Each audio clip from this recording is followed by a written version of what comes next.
ब्रह्मांड की आदि शक्ति कौन है? तो जो ब्रह्मांड की आदि शक्ति है वो ब्रह्मा विष्णु शंकर की भी रचयिता है और वो ब्रह्मा द्वारा सृजन, विष्णु द्वारा पालना और शंकर द्वारा विनाश चलाती हैं और धरती पर पूरे ब्रह्मांड पर वो कंट्रोल रखती हैं और धीरे धीरे समय के हिसाब से धरती पर अर्ध प्रलय, प्रलय, कल प्रलय भी करवाती हैं। और जब वो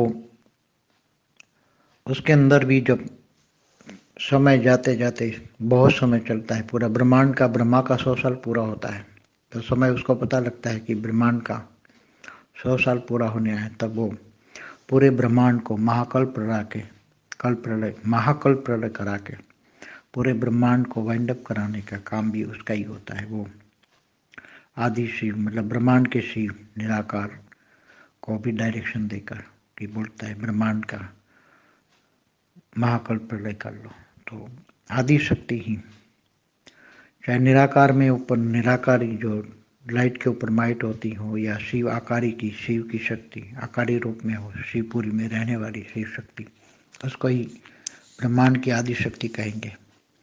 और आदि शक्ति का एक रूप धरती पर, हिमालय पर जो है वो पार्वती है, और शिव का एक रूप शंकर रूप में है, तो शंकर पार्वती दोनों धरती पर भी काम करते हैं। इसलिए शंकर को विनाश के लिए काम करता है, मगर जहाँ जहाँ शंकर विनाश नहीं कर सकता, असुरों को नहीं मार सकता, वहाँ आदि शक्ति ब्रह्मांड की रक्षा करने के लिए, असुरों से रक्षा करने के लिए, असुरों को मारने के लिए महाकाली का रूप, काली का रूप भी धारण करके असुरों को मारती हैं।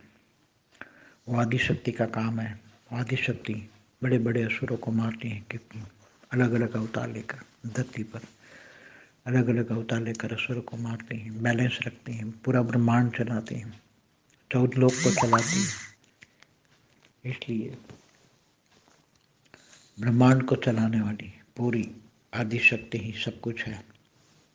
आदि देव, आदि शिव को सब उसके द्वारा ही काम कराते हैं। और निराकार भी, और निराकार तो निर्गुण निराकार भावातीत होता है, इसलिए वो ज़्यादा वो पिक्चर में नहीं आता। सारा काम का बोझ आदि शक्ति पर ही होते हैं, पूरे ब्रह्मांड को चलाने का बोझ आदि शक्ति पर ही होता है। इसलिए आदि शक्ति का गायन बहुत अलग अलग रूप में, जगदम्बा के रूप में है। उसके अलग अलग आदि शक्ति के कई अवतार हुए हैं। नव दुर्गा के रूप में भी अवतार जो हुए हैं वो आदि शक्ति, भले वो पार्वती के द्वारा कराए हैं, जो धरती पर जो उसका अवतार होता है इनके द्वारा कराए। तो नव दुर्गा का भी अवतार आदि शक्ति का भी है। ये पूरे ब्रह्मांड अच्छी तरह चले, 100 ब्रह्मा का साल पूरा हो जाए, तब तक उसकी जिम्मेदारी रहती है। फिर वो आदि शक्ति आदि शिव में समा जाती हैं, और आदि शिव अनाकारी शिव निराकार में समा जाते हैं। पूरे ब्रह्मांड को महाकल्प प्रलय में पूरे ब्रह्मांड को वाइंड अप कर देते हैं।